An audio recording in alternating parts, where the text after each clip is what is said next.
Que dire? Que dire? Que dire de cette soirée incroyable? Bonjour à tous, j'espère que vous allez bien. Ici DinoRaptor pour cette nouvelle vidéo YouTube et nouvelle vidéo débrief. Deuxième journée de la Ligue des Champions groupe B entre Lens et entre le Racing Club de Lens et Arsenal. Victoire 2-1 des Lensois face à Arsenal. Au terme d'un scénario complètement fou, on va pas se cacher. Et on va parler de ce match. C'est parti. Alors avant toute chose,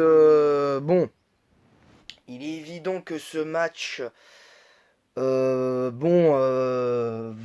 rester dans les annales pendant un long moment parce que tu sais que Lens, ça faisait 21 ans qu'ils n'étaient pas revenus en Ligue des Champions et ils reviennent cette année en 2023 après une saison exceptionnelle où ils finissent à un point du Paris Saint-Germain. Euh, Ils auraient pu également se retrouver dans un groupe ultra relevé s'ils avaient fini premier, donc ça aurait pu être très compliqué pour les Lensois. Et c'est vrai qu'on annonçait, moi le premier, les Lensois largement perdants, ou en tout cas auteur d'un match nul convaincant face à Arsenal. Moi, je voyais un éventuel 1 partout ou un 3 ou 4-0 pour Arsenal. Et puis finalement, Arsenal a complètement déjoué. Je trouve que, au-delà du très grand match des Lensois, je trouve que Arsenal n'a pas joué en fait ce match vraiment. Ils n'ont pas vraiment été à la hauteur en attaque surtout. Parce que, la preuve, hein, le milieu de terrain. Je trouve que le milieu de terrain d'Arsenal a été très très très en difficulté, à part peut-être Martino Odegaard qui a peut-être un petit peu surnagé côté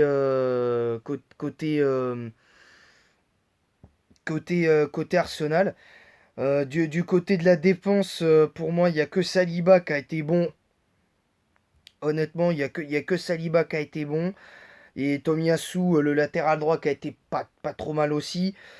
Trossard, je l'ai trouvé en dedans. Avec Kai Havertz, surcoté ce joueur. Je comprends pas comment on a pu en faire tout un plat de ce joueur-là quand il était à Chelsea. Zichenko, surcoté aussi. Je le trouve pas ouf ce joueur. Il a pas été très très bon. Il a pas provoqué comme d'habitude. Je l'ai pas senti, je l'ai pas senti à l'aise vraiment. Gabriel Jesus, à part son but, bon, il a pas fait grand chose du match, à part se prendre un carton jaune un peu stupide en fin de match pendant les arrêts de jeu, qu'aurait pu, bon, peut-être pas exagérer, valoir un rouge. Mais très honnêtement, Gabriel Jesus va falloir qu'il se calme parce que lui, à chaque fois qu'il tombait par terre, il réclamait une faute, il passait son temps à réclamer une faute. À mon avis, il y a une influence Neymar qui est arrivée sur lui. Donc voilà. Alors je dis pas que c'est un mauvais joueur, Gabriel Jesus, mais il doit mieux faire. Il doit mieux faire. Parce que à part son but, je l'ai pas vu du match, Gabriel Jesus. Je l'ai pas vu. Pas une fois il s'est proposé offensivement pour ses partenaires. Pas une seule fois je l'ai vu faire un appel. Pas une seule fois je l'ai vu euh, redescendre, essayer de redescendre un petit peu pour gratter quelques ballons et, euh, et forcer le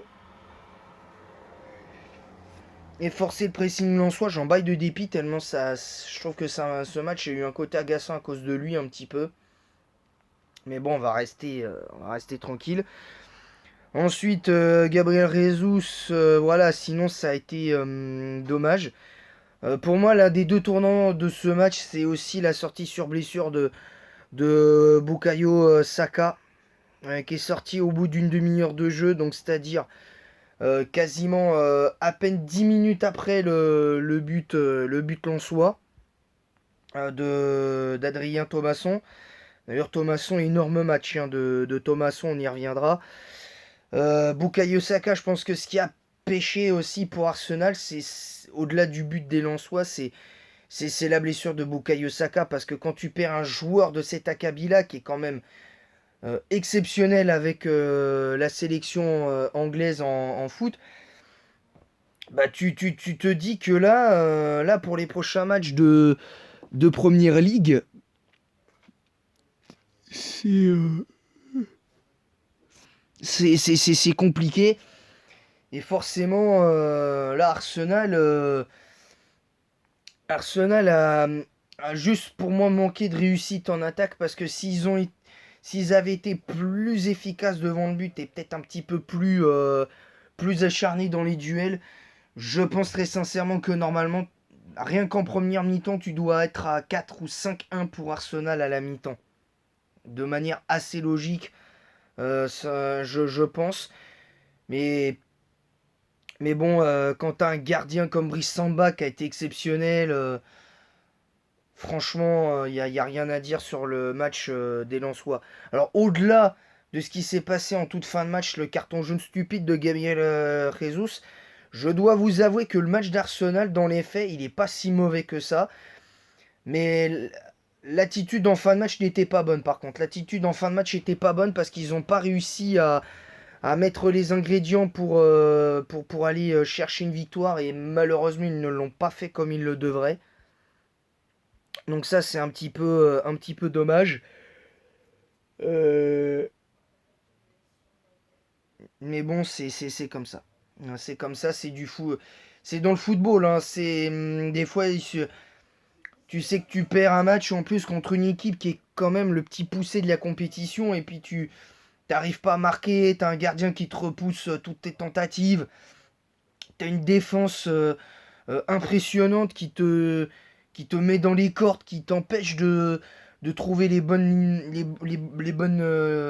passes, qui t'oblige à te précipiter dans le jeu offensif. Et forcément, il y a eu beaucoup de précipitations du côté d'Arsenal. Et c'est regrettable parce que ça a été important. Alors j'espère que pour le troisième match d'Arsenal en Ligue des Champions, la troisième journée, ils récupéreront Bukayo Saka quand même parce que sinon je vois pas comment Arsenal va pouvoir se sortir de ce groupe-là parce que quand tu sais que t'as Séville et le PSV Eindhoven à côté, va falloir se méfier je pense parce que alors, je pense malgré tout qu'Arsenal va se qualifier pour les huitièmes de finale. Mais très sincèrement, si Arsenal perd pendant un long moment Bukayo Saka, j'ai un petit peu peur rien que pour la saison d'Arsenal, j'ai un petit peu peur. Mais bon après, la première ligue, c'est pas la Ligue des Champions, donc le contexte et le niveau est pas le même. Donc, je vous ai dit, j'en baille de dépit tellement c'est frustrant. Ça doit être frustrant pour Arsenal.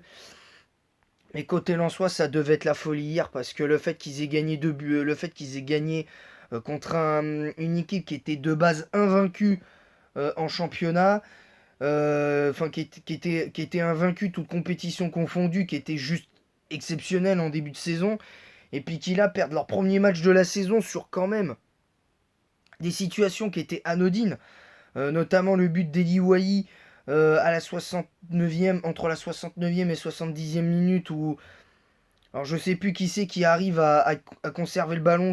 Il me semble que je crois que c'est un ballon de Sotoka. Derrière,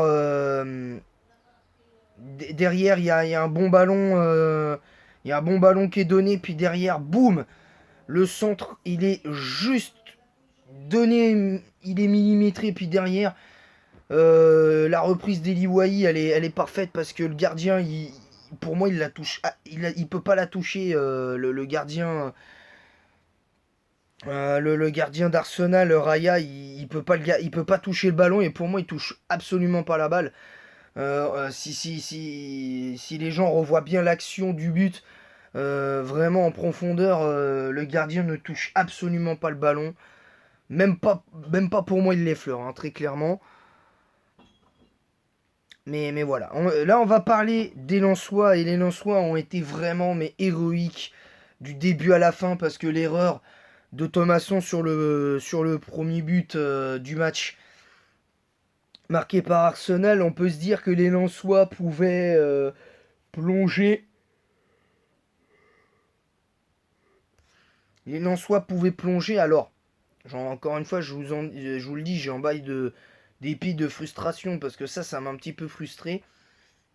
Je dois avouer que quand Arsenal marque le premier but, je dois avouer que j'étais plus optimiste vraiment pour les Lensois. J'étais même défaitiste.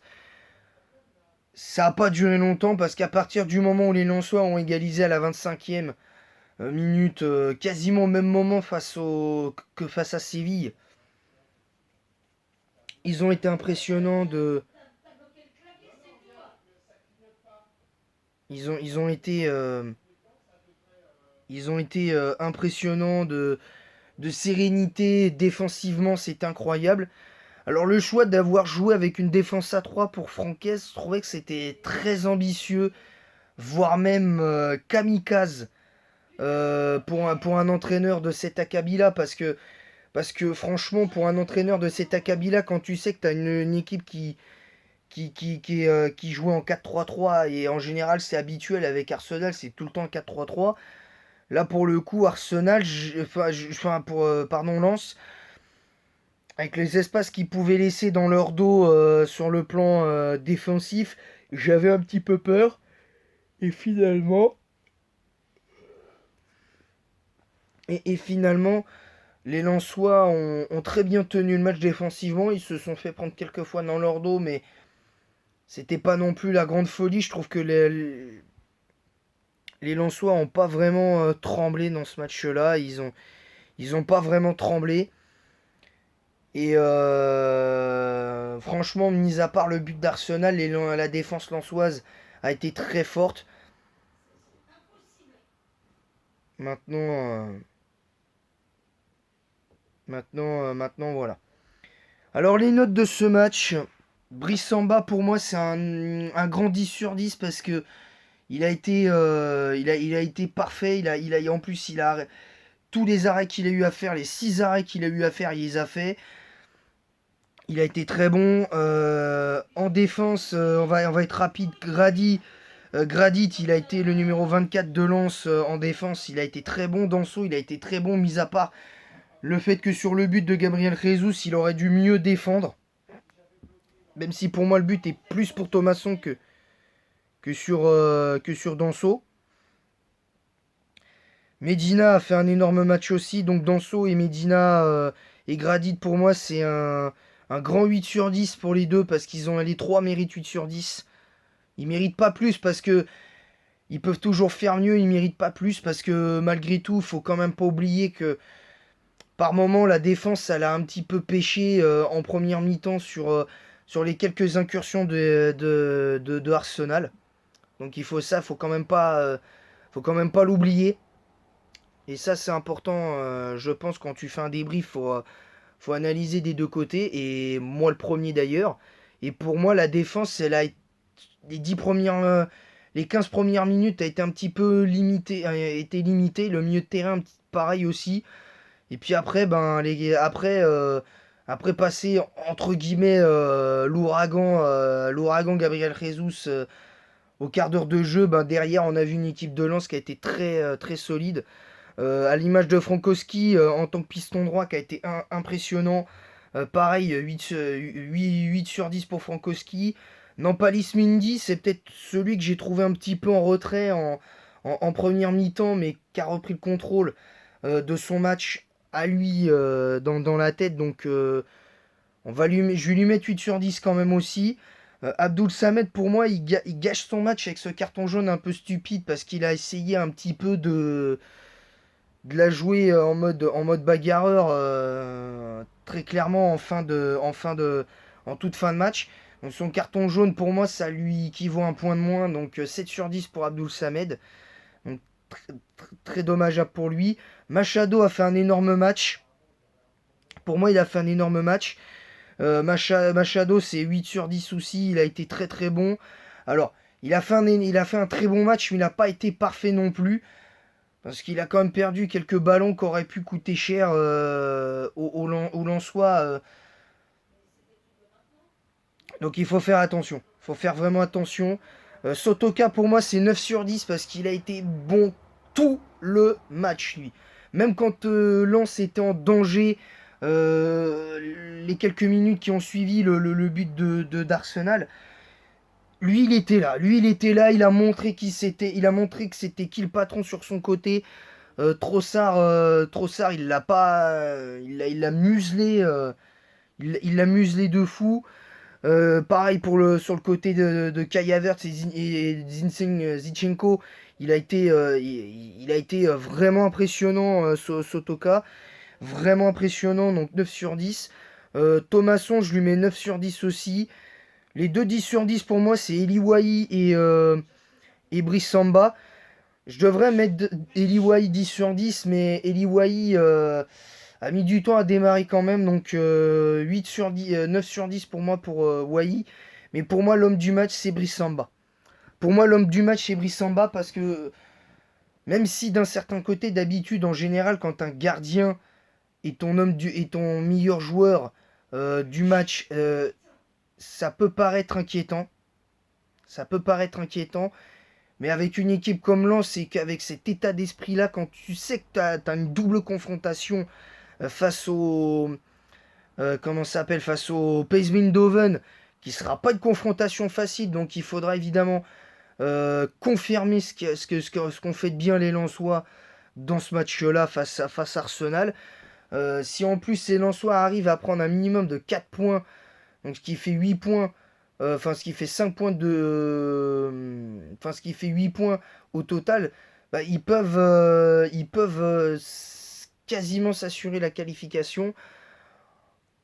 Si évidemment Séville ne bat pas Arsenal et qu'admettons Arsenal fasse au mieux match nul, ou en tout cas que Séville ne gagne pas face à Arsenal, prenne au moins un point sur les deux matchs, et que voilà, mais franchement, j'aurais jamais cru Lens capable d'un tel niveau d'intensité, vraiment.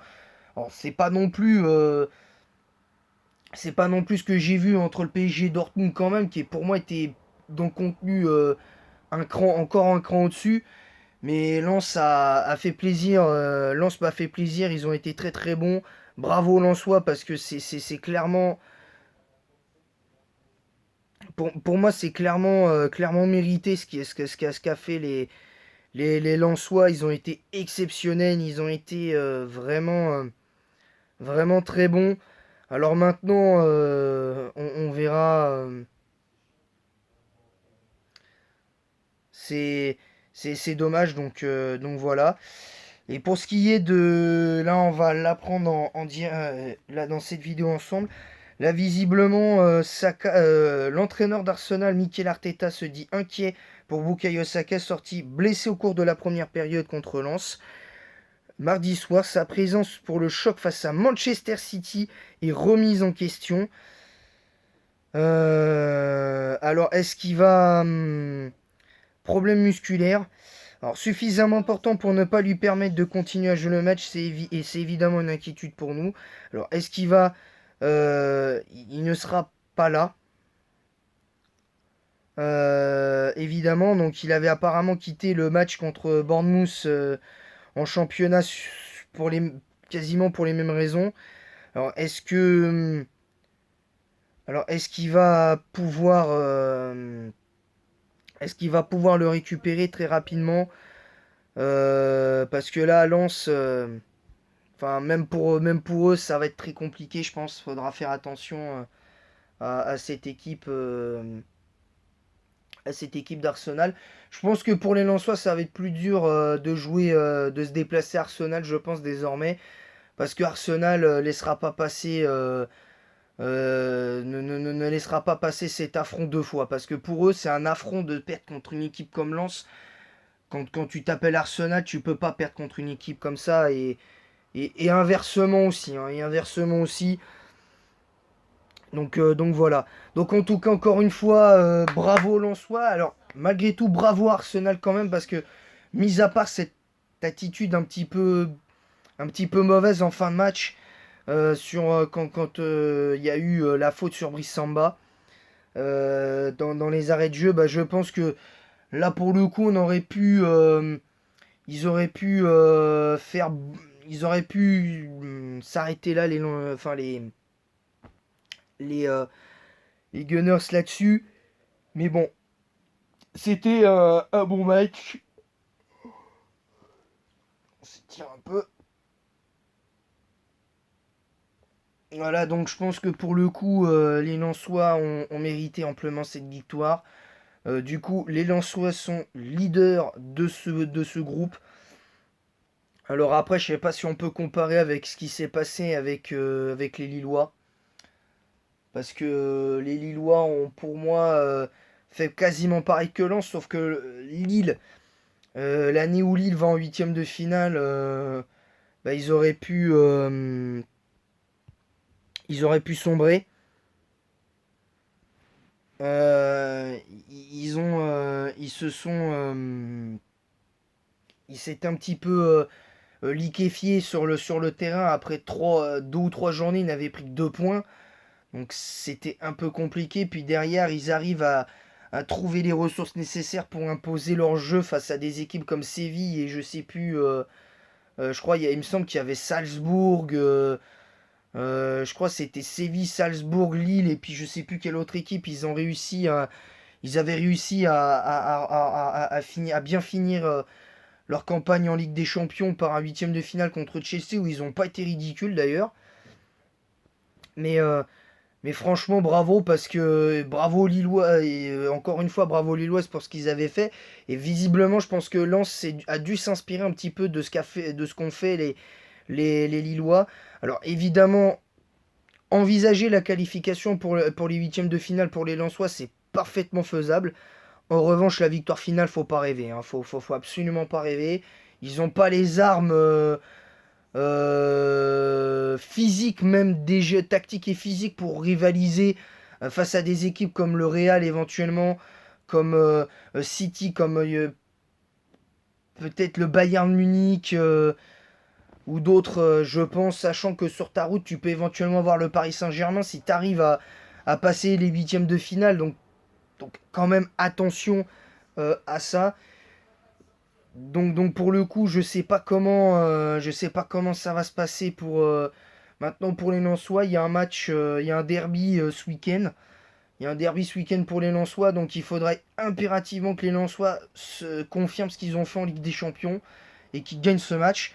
Maintenant, maintenant, je pense que certaines équipes de Ligue 1 qui ont vu ce match, je dis pas qu'il faut qu'ils aient peur, je dis pas qu'ils ont peur de Lens, parce que je pense qu'il faut avoir peur d'aucune équipe.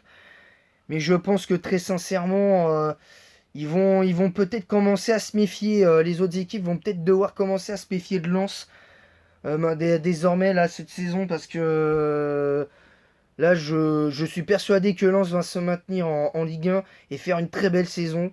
Alors je pense pas qu'ils finiront dans les 3-4 premiers, mais honnêtement, s'ils arrivent à faire ce qu'ils ont, si admettons qu'ils arrivent au moins à crocher la Ligue Europa, je pense qu'ils peuvent faire pareil que ce qu'ils ont fait en Ligue des Champions et ce serait entièrement mérité pour les Lensois. Voilà, voilà, donc le débrief de ce match est terminé. On se retrouvera donc dans l'après-midi, je pense, pour faire le dernier top de Pokémon, des meilleurs Pokémon du jeu en stratégie selon mon vécu dans les jeux Pokémon. Ou alors peut-être que je le ferai demain. Je pense que je vais peut-être plutôt reprendre mon let's play de Pokémon Rouge. Donc je ferai ça. Je pense que je vais plutôt continuer le let's play de Pokémon Rouge avec Salamandre et Dino Queen en Pokémon dans mon équipe. On va essayer de. Bon, je pense pas on pourra pas attraper vraiment de Pokémon dans la forêt de Jade parce que on a attrapé un Aspico et Aspico pendant l'entraînement s'est fait battre 3 fois, donc voilà. Donc c'est un peu dommage. Voilà, voilà, donc c'est tout pour cette vidéo. Je vous retrouve normalement pour cet après-midi pour le let's play, la suite de Pokémon Rouge en let's play. Alors je vais vous dire, là pour l'annonce de fin, on en est à combien d'épisodes, au combienième épisode de, de ce let's play. On avait repris Alors s'était arrêté au 23e la dernière fois, avant de refaire l'intégralité du jeu. Donc là, on va partir sur le 25e épisode, donc on aura peut-être beaucoup plus d'épisodes que sur tous mes autres let's play. Peut-être que je referai Pokémon jaune. Peut-être que je referai Pokémon jaune, je sais pas, je vais y réfléchir. Mais il y aura déjà Pokémon Crystal à. Il y aura Pokémon Crystal à faire, donc faudra évidemment faire attention. Donc voilà. Voilà, tout simplement. Sur ce, je vous laisse. Merci à tous d'avoir suivi cette vidéo. Vive Lens, bravo Lens, vraiment bravo Lens. J'espère que vous vous qualifierez pour les huitièmes de finale. Et je rappelle que demain, il y aura le débrief PSG Newcastle demain. Donc voilà, donc on débriefera le match du PSG à Saint James Park, au Saint James Park de Newcastle demain. Donc voilà. Sur ce, je vous laisse et en attendant la prochaine, je vous dis à bientôt.